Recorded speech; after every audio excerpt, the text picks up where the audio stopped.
Hello, I'm Sachi Yanari-Rizzo, Curator of Prints and Drawings. Every other month, I present a talk in the Print and Drawing Study Center and offer it virtually. For this season of Print Room Talks, we have been going back to the basics of printmaking. In this series, we have been exploring various printmaking processes together, learning technical terms, and hopefully fostering an appreciation and love of prints. I've been using the same image for each talk because it outlines the 4 different categories of printmaking processes that we are covering over the course of the season. In September, we focused on relief prints in which the block material is carved away, leaving the printed surface higher or in relief. The red in the slide represents the ink. Wood and linoleum are commonly used for relief prints. In November and February, we looked at intaglio, that includes engraving, dry point, mezzotint, etching, and aquatint. Whether they are physical marks made by tools or bitten by acid, intaglio processes have grooves and channels that are below the surface of the matrix. The matrix in this case is usually a thin metal plate. Today, we will look at lithography. It is often referred to as a planographic process, meaning that the image is in the same plane as the matrix. This is unlike relief and intaglio, where there is a physical difference in height between the inked and uninked areas. The word lithography comes from the Greek word lithos, meaning stone, the traditional matrix, and graphine, meaning to write. Whereas marks made in intaglio and woodcut are physically made, lithography is essentially a chemical process. It is based on the principle that grease and water repel one another.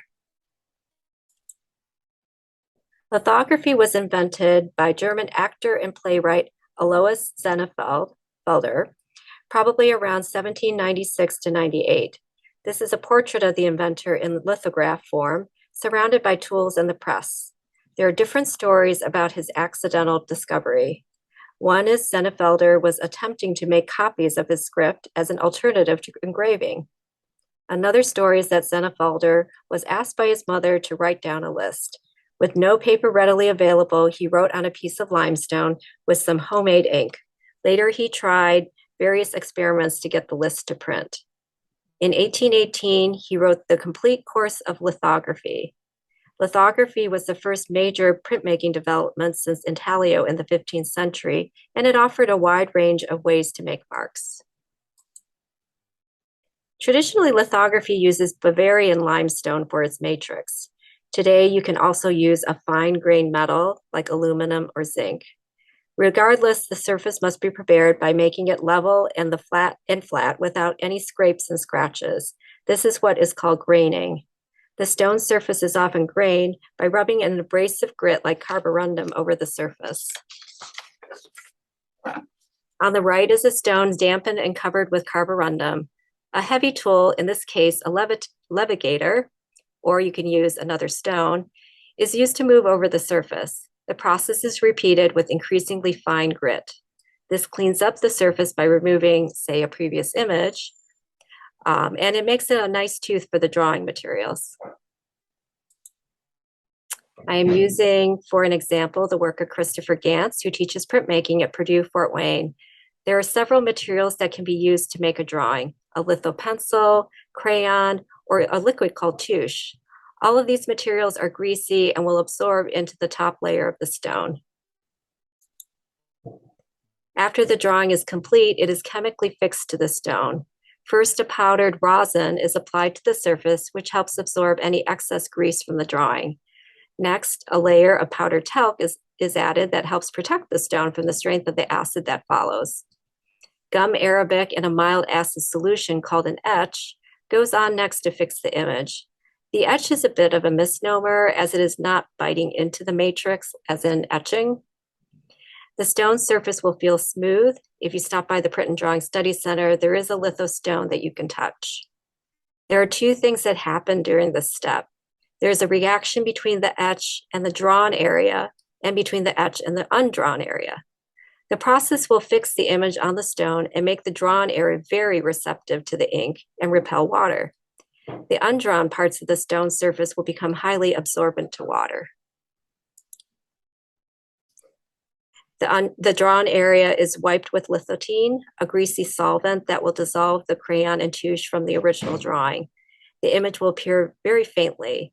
Then it is buffed with asphaltum, thinned with lithotine, and that makes the drawn area more receptive to grease. There are actually other intermediary steps, but we're going to move on to pulling the print. The stone is dampened with water. The oil-based ink is rolled on with a leather roller. So the ink is attracted only to the drawn area because oil and water naturally repel one another. The undrawn background that is damp from the water repels the ink. If you're printing in color, artists may use a separate stone or plate for each color. This also requires steps to ensure that the colors all line up. Here we see Chris lining up marks on the stone and the paper, and we often call this registration. For lithography, a special press is used, unlike the one used for intaglio. We're going to get a close-up view here. On the right is an intaglio press in which the bed moves between two rollers. The rolling action is key to the printing. On the left is a lithographic press in which the scraper bar gets lowered and puts pressure on the stone and plate to transfer the image. Here is Chris Gantz again at work. The stone has been placed face up on the press bed. The paper is face down, followed by some newsprint. A smooth, strong sheet material called a tympan is placed on top. As the press moves through the bed, the scraper bar lowers down and scrapes across the tympan surface, exerting pressure to transfer the ink from the stone to the paper. The lithography press exerts about 8,000 pounds of pressure per square inch. The image in the final print will be in reverse. There is no plate mark, unlike intaglio prints. The printed ink will look flat and smooth on the paper surface. Fairly large additions are possible with little degrading of the stone, so stones can be reused by grinding and preparing the surface again. So that was an overview of the process, and we can look more carefully at some of the materials. Lithographic drawing materials called crayons and pencils are sold in small sticks and pencil forms. They come in different grades from hard to soft. The softest pencils have the most grease in them and will yield smoky lines, whereas the hardest pencils can be sharpened to produce fine, light lines, as in Grant Wood's print Fertility. Lithographic pencils handle much like a graphite pencil, as you can layer marks to build up tone and make subtle transitions. Crayons come in small squared off sticks, about 2 inches long. They can be sharpened as well with a blade or sandpaper. Crayons can be turned on their sides to create expressive broad strokes, as seen in Kata Kalvitz's self-portrait. The lithograph is very reminiscent of a charcoal drawing. You might notice the texture in the wider lines from the grain of the stone. This is similar to using charcoal, where the charcoal is picked up by the tooth of the paper. Artists can use sandpaper and razor blades to remove some of the drawn area to add texture or patterns. In Benton Spruance's lithograph, perhaps he has scratched into the drawn tonal areas, particularly in the panels below the windows. Because artists are drawing on a support that's stone and not the fragile surface of paper, artists can work like this in a very sculptural manner. While the matrix is hard, since it's stone or metal, it is also a delicate surface. Even the oil from your finger can make marks on the surface. In the case of Enrique Chagoya, the fingerprinting is intentional, and he may have used a liquidy touche to get the varying levels of concentration. However, this example shows how sensitive the surface is, picking up all the lines from the pads of the fingers. Providing an array of further effects, touche comes in a liquid or solid sticks that can be diluted with water or solvents. It can be applied with a brush or pens to create rich solid areas and also wash effects. Here's a close-up of Julian Lethbridge's work. As the water in the touche solution evaporates, the grease suspends along the edges, forming a distinctive reticulation pattern that appears somewhat web-like. They almost look like little waves also. And this is very distinctive to touche and lithography. Early on, Germany was a major center for lithography. As the technology improved, lithography in 19th century France was used by major artists like Theodore Géricault and Eugène Delacroix. Lithography's output began falling into categories: topographic, some romantic landscapes, reproductive lithographs, and notably social and political satire, as seen here in a work by Honoré Daumier. Daumier created drawings for publications like La Caricature. He made over 4,000 lithographs in his 40-plus years of commentary on society. The Owner's Wine, seen here, was published in the satirical newspaper Le Charivari. Daumier had a gift for retaining the essence of his subject, combined with the right amount of exaggeration in their features to make the person recognizable and humorous. The autographic quality of lithography made it the perfect medium for his work and for other political cartoonists. In lithography, the way you hold the materials to make the marks on the stone is the same as how you would hold drawing materials. Lithographic workshops spread, and by 1838, Paris was home to 280. Most late 19th century French artists familiar to us today worked in lithography, including Edouard Manet, Edgar Degas, Camille Pissarro, and Paul Cézanne. Large mechanized presses allowed for printing in great quantity and large scale. Experiments with color occurred almost immediately. Color lithography was an inexpensive means of making color prints that could be acquired by a large audience, more so than color engravings and color etchings. Posters and other advertising materials were a natural use for lithography. Color lithography reached new artistic heights with vibrant posters by Honoré de Toulouse-Lautrec and Alphonse Mucha, who elevated lithography's status into a creative art form. On the left, it's difficult to tell, but Lautrec's work is in color. It is printed in an olive green and red for the lips of the woman. This served as the frontispiece for the literary journal La Revue Blanche. Mucha's poster on the right was an advertisement for cigarettes. Mucha's name became synonymous with Art Nouveau in Paris, distinguished by sinuous lines reminiscent of plant life. In Job, an elegant female figure dominates the composition. Locks of her hair form a decorative pattern resembling twisting plant tendrils. A stylized curl of smoke billows from the end of a cigarette in her hand, relating to the product that she is endorsing. The cigarette paper brand Job is featured in large letters as well as integrated into the diamond pattern design in the background and the ornamental brooch even on her dress. French dealers and publishers like Ambroise Vollard seized on the opportunity to work with artists to create print folios and albums. Despite only operating from 1893 to 1895, L'Estampes Originale was one of the most popular publishers of print albums in Paris. Working with over 70 artists, the albums were sold by subscription and appealed to bourgeois print collectors. Lautrec made this cover for L'Estampes Originale, this portfolio, in the collection of the Metropolitan Museum of Art. I included this because it is important to understand that Lautrec and other artists were dependent on the specialized skill and expertise of master printers, such as Père Cotel of the Ancourt printmaking workshop, who is depicted here at the printmaking press. Lautrec's Ducar at the Ambassadeur was part of a portfolio entitled Le Café Concert, published by L'Estampes Originale. Lautrec was a regular patron of café concerts, which featured music and dance by live entertainers, attracting a broad cross-section of people. The lively atmosphere and diverse clientele provided a rich source of subject matter. Like Daumier, Lautrec was a gifted draftsman. His drawing skills captured the facial expressions and bodily movements of the performers and customers and translated well into lithography. From 1891 to 1901, Lautrec produced 357 lithographs, largely images of performers and celebrities used to publicize cafes and the music halls of Montmartre. The seated gentleman in the lithograph on the right is Pierre Ducar, who managed the flourishing Café Concert, the elegant Ambassadeur seen here, and also the Alcazar d'été.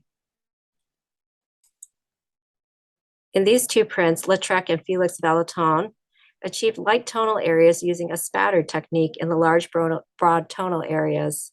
Working over the lithographic stone, the artist moves the blade against bristles of a brush that is bathed with a lithographic ink. As a result, a mist of ink forms small dots and irregular patterns on the stone. Lautrec often contrasted these transparent films of spatter with flat areas of vibrant color. By 1890, lithography had become a major industry in the US, with more than 700 lithographic printing businesses for commercial ventures, but not necessarily geared towards working with fine artists. Instead, American artists working in the 19th century and early 20th century found more opportunities to print fine art lithographs in Europe. James Abbott McNeill Whistler made his prints in England and France using transfer paper rather than directly on the stone. Joseph Pennell worked in England. In 1921, Pennell became an instructor at the Art Students League in New York. The following year, he organized the first lithography workshop at the school. He was a strong champion for lithography after his association with Whistler in England. Some American artists persevered and printed their own works, learning from manuals.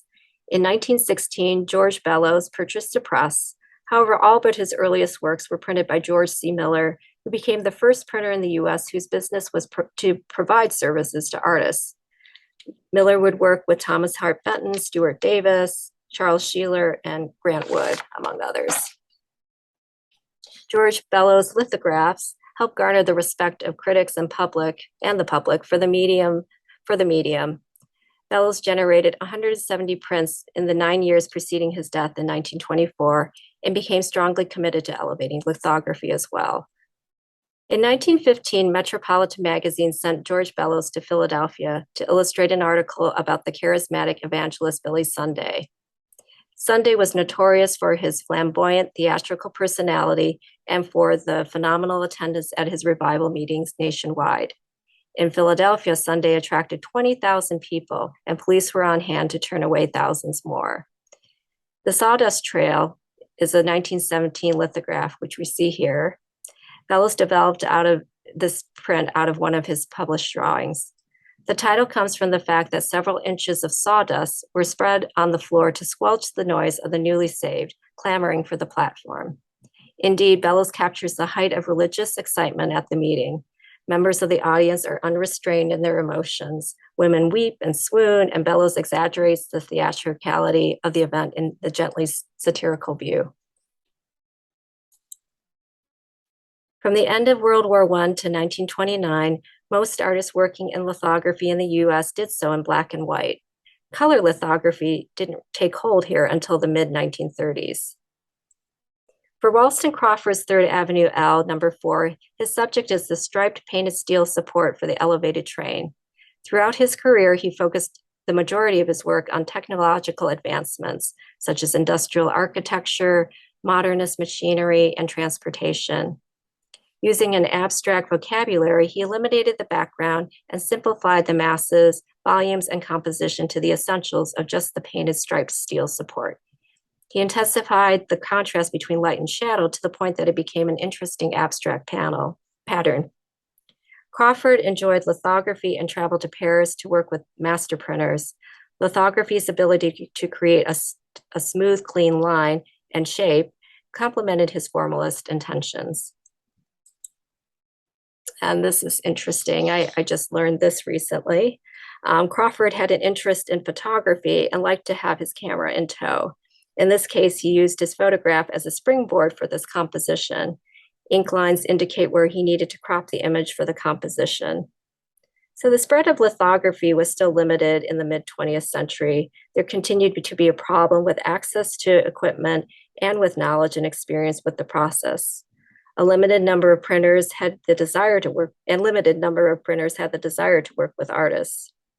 Artist lithographers were congregated around a handful of known professional printers and around the small number of schools or universities that offered instruction.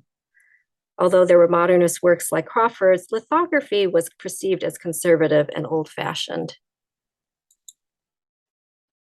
Robert Blackburn, depicted here at the press, is one of the most influential printmakers of the 20th century. In 1948, he established the Bob Blackburn Workshop in New York. It was open to students as well as artists of all races and nationalities who wanted to learn lithography. In this environment, he sought to instill creativity in a collegial environment. This print was made by Ron Adams, himself a master printer and publisher, and printed at another printmaking workshop, actually, Lawrence Lithography Workshop. Adams made his subject through the use of litho pencils and touche on one stone and 6 plates. This format, inspired by the European model of artists working and collaborating with master printmakers, would also inspire Tatiana Grossman of ULAE, June Wayne informing Tamarin, and hundreds of printmaking workshops that exist today. Tatiana Grossman was not a printmaker herself, but she founded Universal Limited Art Editions, known as ULAE. And she formed this in 1957 when she was in need of an income after her husband had suffered a heart attack. Initially, her print studio consisted of her litho press in her Long Island garage, and actually Bob Blackburn was her first master printer. Although Grossman founded ULAE with printing lithographs, it expanded to offer expertise in intaglio as well. After mid-century, you begin to see the increasing complexity of ideas and the accompanying technical challenges that grew as the printmaking workshop model flourished. This is evident in a ULAE collaboration with Elizabeth Murray in Down Dog, which is made of 12 sheets of cut and pasted printed paper in 9 colors. In Down Dog, all the segments were torn into the different triangular shapes and attached together with paper hinges. Where 2 to 3 plates overlap, so did 2 to 3 pieces of paper. In 1960, June Wayne opened the legendary Tamarin Lithography Workshop in Los Angeles, supported by the Ford Foundation. It is now located in Albuquerque, New Mexico, and its name was shortened to Tamarin Institute. Wayne conceived of a slightly different format than Grossman. Wayne had experienced frustrations in the 1950s while trying to work with experienced American printmakers, or actually printers. She then traveled to Paris and experienced the professional print workshop system. Wayne still based Tamarin on the artist printer model, but in addition, she wanted to raise the status of lithography in the US through a master printer training program and fellowships to artists. By 1970, Tamarin had produced 2,900 lithographs, distributed funds to 103 artists, and trained 50 master printers.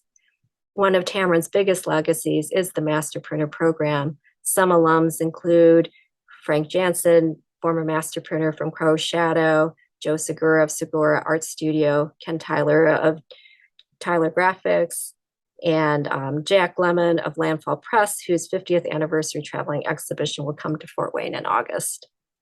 So thank you for tuning in today. Please join me on Wednesday, May 10th for a print talk at 2 o'clock in person and virtually on the basics of screen print.